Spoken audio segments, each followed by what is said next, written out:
రాష్ట్ర రైతు సంఘం వరంగల్ జిల్లా గీసుకొండ మండల సమితి సమావేశం చుక్కా మౌలి అధ్యక్షతన జరిగింది. కార్యక్రమానికి ముఖ్య అతిథిగా తెలంగాణ రైతు సంఘం రాష్ట్ర నాయకులు ఎంఏ పాషా హాజరయ్యారు. ఈ సందర్భంగా మాట్లాడుతూ వరంగల్ పార్లమెంటు నియోజకవర్గంలో కడియం కావ్య చేయి గుర్తుకు ఓటు వేసి అత్యధిక మెజార్టీతో గెలిపించాలని రైతులందరికీ విజ్ఞప్తి చేశారు. రైతు వ్యతిరేక విధానాలు అవలంబిస్తున్న బీజేపీని ఓడించాలని ఈ సందర్భంగా వారన్నారు. డాక్టర్ స్వామినాథన్ కమిషన్ సిఫార్సు చేసిన దాన్ని తుంగలో తొక్కి మందు బస్తాలు, పురుగు మందులు, విత్తనాలపై సబ్సిడీ ఎత్తివేయడం జరిగింది. రైతులు కోరినటువంటి పార్లమెంట్లో గిట్టుబాటు ధర చట్టం చేయలేదు, రుణ విముక్తి చేయడం లేదు. పైగా పార్లమెంట్లో 3 నెలల చట్టాలు తీసుకువచ్చి రైతు వ్యతిరేక విధానాలకు పాల్పడుతూ ఉండగా భారతదేశంలో 540 రైతు సంఘాలు ఏకమై ఢిల్లీ సరిహద్దు ప్రాంతాల్లో సింగ్ మొదలగు సరిహద్దు ప్రాంతాల్లో ధర్నా నిర్వహించిన క్రమంలో 750 మంది రైతులు మరణించడం జరిగింది.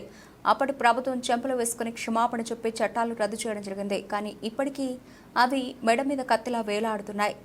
ఇలాంటి రైతు వ్యతిరేక బీజేపీ ప్రభుత్వాన్ని ఓడించి లౌకిక కాంగ్రెస్ పార్టీ సభ్యురాలుగా కడియం కావ్యాన్ని గెలిపించాలని విజ్ఞప్తి చేశారు. ఈ ప్రభుత్వం ఇప్పటికైనా కార్పొరేట్ సంస్థలకు దూరం పెట్టాలని ఈ సందర్భంగా వారు తెలియజేశారు. తెలంగాణ రాష్ట్ర రైతు సంఘం గీసుగొండ మండల సమితి తరఫున తెలియజేయనది ఏమనగా, వరంగల్ జిల్లా పార్లమెంటు సభ్యురాలు కడియం కావ్య గారిని అత్యధిక మెజార్టీతో గెలిపించాలని మేము ప్రజలతో కోరుచున్నాము. గతంలో బీజేపీ పార్టీ అవలంబించిన కార్మిక, కర్షక వ్యతిరేక విధానాలతో పలు చట్టాలను తీసుకువచ్చి రైతులను, కార్మికులను ఇబ్బందులకు గురి చేసింది. దేశ సంపదను కార్పొరేట్ సంస్థలైన అదానీ, అంబానీలకు దారదత్తం చేస్తున్నారు. ప్రభుత్వ రంగ సంస్థలను ప్రైవేటు చేస్తున్నారు. మూడోసారి గనక మోదీ ప్రభుత్వం కేంద్రంలో వస్తే రాజ్యాంగాన్ని మార్చేస్తారు.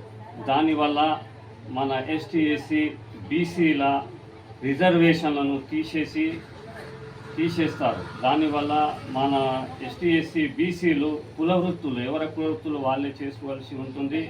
కనుక కేంద్రంలోని బీజేపీ ప్రభుత్వాన్ని ఓడగొట్టాలి. కాంగ్రెస్ ప్రభుత్వాన్ని, లౌకిక పార్టీ అయిన కాంగ్రెస్ ప్రభుత్వాన్ని అత్యధిక మెజార్టీతో గెలిపించాలంటే మేము వరంగల్ జిల్లా పార్లమెంటు సభ్యురాలకు కడియం కావ్యను రైతు సంఘం ద్వారా సపోర్ట్ చేస్తున్నాము. మన కావ్యకు ఓటేసి గెలిపిస్తే అలా ఎంతోమంది పార్లమెంటు సభ్యులు గెలుస్తారు. అది కేంద్రంలోని బీజేపీ ప్రభుత్వం అంతమవుతుంది. ఆ తర్వాత లౌకిక పార్టీ అయిన మన కాంగ్రెస్ పార్టీ గెలుస్తుంది.